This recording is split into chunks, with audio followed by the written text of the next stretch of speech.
നമസ്കാരം, എൻ്റെ മറ്റൊരു വീഡിയോയിലേക്ക് സ്വാഗതം. അപ്പം ഞാൻ ഇന്ന് ഈ വീഡിയോ തള്ളിപ്പിടിച്ചുകൊണ്ട് വന്ന കാര്യം ഇതാണ്. നമ്മുടെ ഈ ഗോഡ്സ് ഓൺ കൺട്രി ആയിട്ടുള്ള നമ്മുടെ ഈ കൊച്ചു കേരളത്തിൽ വലിയ വലിയ കുറേ അന്ധമായിട്ടുള്ള വിശ്വാസങ്ങൾ നടപ്പുണ്ട്. അപ്പം ടോട്ടലി ഇന്ത്യയെ പറ്റിയാണ് ഇത് പറയേണ്ടത്.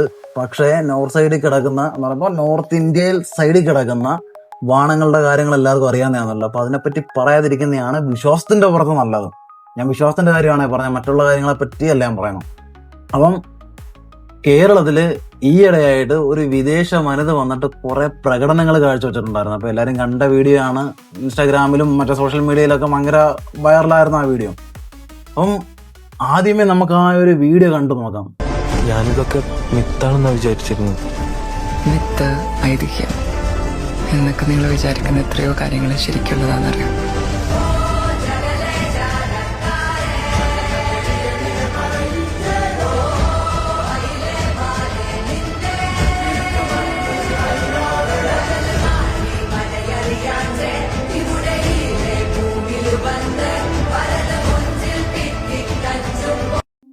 ഞാൻ പറയാൻ പോകുന്ന കാര്യങ്ങൾ വളരെ സിമ്പിളാണ്. കാര്യം ഒരു അമ്പലത്തിലെ ഒരു പരിപാടി അല്ലെ ഏതെങ്കിലും ഒരു ക്ഷേത്രത്തിലെ ഒരു പരിപാടി നടക്കുമ്പോഴത്തേക്ക് അവിടെ പല ടൈപ്പുള്ള ആൾക്കാർ വരാം.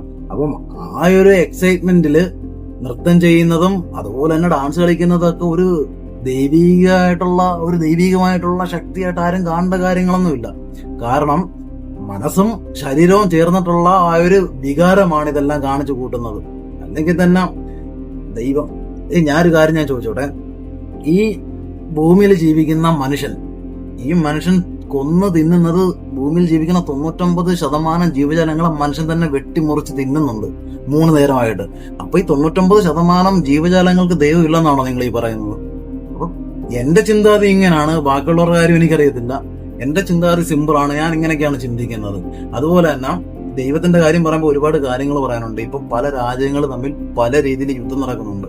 അവിടൊക്കെ കൊച്ചു പിള്ളേരെ സഹിതം കൊന്നു തള്ളുവാണ്, എല്ലാവരും ന്യൂസിൽ കാണുന്നുണ്ടല്ലോ. അവർക്ക് ആ കുട്ടികൾക്ക് ആർക്കും ഇല്ലാത്ത ഏത് ദൈവമാണ് ചിന്തിച്ചു നോക്ക്. അതുപോലെ തന്നെ 2018 ഒരു പെൺകൊച്ചിനാ മറ്റേ ജമ്മു കാശ്മീരിലെ അമ്പലത്തിനകത്ത് റേപ്പ് ചെയ്ത് കുറെ 4-5 പേര്.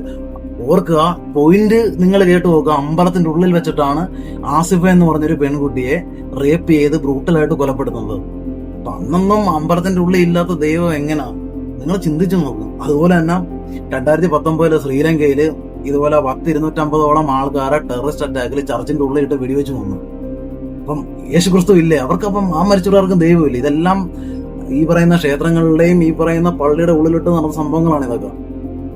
ഈ 2019 നടന്ന ഈ ശ്രീലങ്കയിൽ നടന്ന അറ്റാക്കിനകത്ത് ഏകദേശം 250 ആൾക്കാർ മരിക്കുകയും 500 പേർക്ക് പരിക്കും പറ്റിയിട്ടുണ്ട്.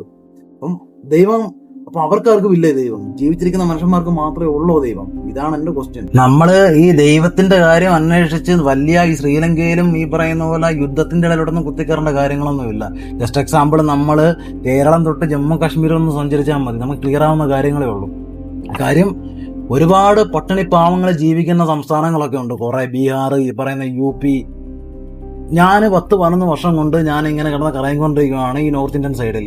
ഞാൻ എൻ്റെ കണ്ണുകൊണ്ട് കണ്ട കാഴ്ചയാണ് ഞാൻ നിങ്ങളുടെ അടുത്ത് ഇപ്പോൾ പറയുന്നത്. കാര്യം ഉടുതുണിയില്ല, ഒരുപാട് കൊച്ചു കൈക്കുഞ്ഞുങ്ങളെയൊക്കെ വെച്ചുകൊണ്ട് റെയിൽവേ സ്റ്റേഷനിൽ വന്ന് കിടക്കും. ഒരു വീടില്ല, കിടന്നുറങ്ങാൻ വേണ്ടിയിട്ട് അവർക്ക് സ്വന്തമായിട്ടൊരു വീടില്ല. അല്ല ചേരിയൊക്കെ കെട്ടി ഇങ്ങനെ 2 സാരി തുമ്പത്ത് നിർത്തുന്ന ആ ഒരു ജീവിത രീതിയാണ് അവരുടെ. അപ്പൊ നിങ്ങൾ പറയുന്നത് എന്തുവാ? ഈ വിദേശ വനിതയുടെ നാടകം കണ്ടുകൊണ്ട് ഇവർക്കൊക്കെ ഉള്ളോ ദൈവം?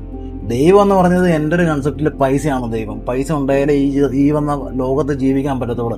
എന്തിനെൻ്റെ പുണ്യ സഹോദരങ്ങളെ, ലാസ്റ്റ് ടൈമിൽ മരിക്കേണ്ട ലാസ്റ്റ് ടൈമിൽ ഓക്സിജൻ എടുക്കാൻ വേണ്ടി പോലും ഹോസ്പിറ്റലിൽ ചെല്ലുമ്പോഴത്തേക്ക് നിങ്ങൾ ദൈവത്തിന്റെ പേരല്ല ചോദിക്കുന്നത്, നിങ്ങൾ ചോദിക്കുന്ന പൈസയാണ് ചോദിക്കുന്നത്. അവിടെ പൈസ ഉണ്ടായാലേ നിങ്ങൾക്ക് ലാസ്റ്റ് ശ്വാസം പോലും എടുക്കാൻ പറ്റത്തുള്ളൂ. ഈ നോർത്ത് ഇന്ത്യയിലേക്ക് അവസ്ഥയൊക്കെ എന്ന് പറയുമ്പോഴത്തേക്ക് ഭയങ്കര കഷ്ടമാണ്. അവിടാണ് ഏറ്റവും വലിയ വാണങ്ങളിൽ അടിഞ്ഞുകൂടി കിടക്കുന്നത് ദൈവത്തിന്റെ പേരിൽ. എല്ലാം വിചാരിക്കുന്ന മൂളിൽ നിന്നാണ്ട് വന്ന് രക്ഷിക്കുമെന്നൊക്കെ പറഞ്ഞാണ് ഇരിക്കുന്നത്. എനിക്ക് തോന്നുന്നില്ല ഇതൊന്നും. മരിച്ച തീരുന്നത് നമ്മൾ കിടന്ന് ഉറങ്ങുമ്പോഴത്തേക്ക് നമുക്ക് എന്തെങ്കിലും ബോധം വല്ലതും ഉണ്ടോ? ആ രീതിയാണ് മരണം. നമ്മുടെ ശരീരത്തിൽ ഒരു ആത്മാവില്ല, ഒരു പഴവില്ല. ഒരു നെഗറ്റീവ് എനർജി കാണും, ഓക്കെ, വിശ്വസിക്കുന്ന ഒരു നെഗറ്റീവ് എനർജി കാണും. എന്ന് പറഞ്ഞിട്ട് ഈ പറയുന്നതല്ല സ്വർഗത്തിൽ പോകും നരകത്തിൽ പോകും എന്ന് പറയുന്നതൊന്നും എനിക്കൊരു ഒരു യോജിപ്പില്ല. പണ്ട് ഈ മൈത്രേയൻ പറഞ്ഞിട്ടുണ്ട്, ഈ സ്വർഗത്തിൽ പോകും നരകത്തിൽ പോകും എന്നുള്ള ഒരു കാര്യം പറഞ്ഞപ്പോഴത്തേക്ക് ഭൂമി തന്നെ നിൽക്കുന്നത് വായുവിലാണ്. ഏത് സ്വർഗ്ഗം ഏത് നരകം. പിന്നെ ഈ ഭൂമിയിൽ ആരുടെയൊക്കെ കാരണങ്ങൾ കൊണ്ട് നമ്മൾ ജനിച്ചു പോയി എന്ന് പറയുമ്പോഴത്തേക്കും എക്സാമ്പിൾ നമ്മുടെ അച്ഛനമ്മ തന്നെ. അച്ഛനമ്മ ഉള്ളതുകൊണ്ടായിരിക്കുമല്ലോ ഒരു ജീവൻ ഉണ്ടാകേണ്ടത്. എങ്ങനെ മനുഷ്യന്റെ കാര്യമാണ് ഞാൻ പറയുന്നത്. അപ്പം ഈ ഭൂമിയിൽ ജനിച്ച് വളർന്ന് നമുക്ക് ജീവിക്കാൻ വേണ്ടിയിട്ടുള്ളതെന്ന് പറയുമ്പോഴത്തേക്ക് ആഹാരമാണ് ആദ്യം വേണ്ടത്. ആഹാരം വേണം, പിന്നെ വേണ്ടത് പൈസയാണ്. അല്ല പിന്നെ ജോലിക്ക് പോകാതെ എല്ലാവരും വീട്ടിൽ അമ്പലത്തിന്റെ ഫ്രണ്ടിൽ പൂജ ചെയ്തിരുന്നാൽ പോരെ. എല്ലാം ദൈവം നോക്കെങ്കിൽ പിന്നെ നമ്മുടെ ആവശ്യം എന്തോ. പിന്നെ ഇപ്പൊ ഇതൊക്കെ കേൾക്കുമ്പോൾ പല ആൾക്കാരും വന്ന് പറയും ഞാൻ പാതി ദൈവം പാതിയൊക്കെ ആണെന്ന്. ഒരു യോജിപ്പില്ല അതിനകത്ത്. ഞാൻ കഷ്ടപ്പെട്ടാലേ എന്റെ വീട് ഓടത്തോളൂ, അല്ലാതെ ദൈവം വിചാരിച്ചാൽ നടക്കത്തില്ല. കാര്യം മനുഷ്യനുണ്ടാക്കിയതാണ് പൈസക്കാണ് വാല്യൂ. അപ്പം ഇതൊക്കെയാണ് എൻ്റെ കുറച്ച് ഊമ്പിയ ചിന്താതികളാണ് എൻ്റെത്. അപ്പം ഞാനത് വിശ്വാസികളെ മാപ്പ് ഞാൻ വേറെ ഒന്നും വെച്ച് പറഞ്ഞതല്ല. എൻ്റെ ഒരു ചിന്താതി ഇങ്ങനെയാണ്, ഞാൻ ഇങ്ങനെയാണ് ചിന്തിക്കുന്നത്. പറ്റുമെങ്കിൽ മക്കളെ ഒന്നും നിങ്ങൾക്കുണ്ടാകുന്ന അല്ലെ നിങ്ങൾക്കുണ്ടായ മക്കൾക്ക് ആവശ്യമില്ലാത്ത അന്ധവിശ്വാസങ്ങൾ ഇപ്പോഴേ കുത്തി നിറയ്ക്കാതെ അവർക്ക് നല്ല വിദ്യാഭ്യാസം കൊടുക്കുക, പഠിപ്പിച്ചൊരു നിലയിലെത്തിക്കുക. എനിക്ക് പിന്നെ പറയാനുള്ളതെന്ന് പറയുമ്പോഴത്തേക്ക് 2019 കോവിഡ് എന്ന് പറഞ്ഞ ഒരു മഹാമാരി വന്നിട്ട് മനുഷ്യൻ തന്നെ എല്ലാവരും അങ്ങോട്ടും ഇങ്ങോട്ടും സഹകരിച്ച് ഇപ്പം മരുന്ന് കണ്ടുപിടിച്ചിട്ട് തന്നെയാണ് മാറ്റിയത്. അല്ലാതെ പൂജ ചെയ്തിട്ടോ അല്ലാതെ മണിയടിച്ചിട്ടോ അല്ലെങ്കിൽ നിസ്കരിച്ചിട്ടോ ഒന്നുമല്ല.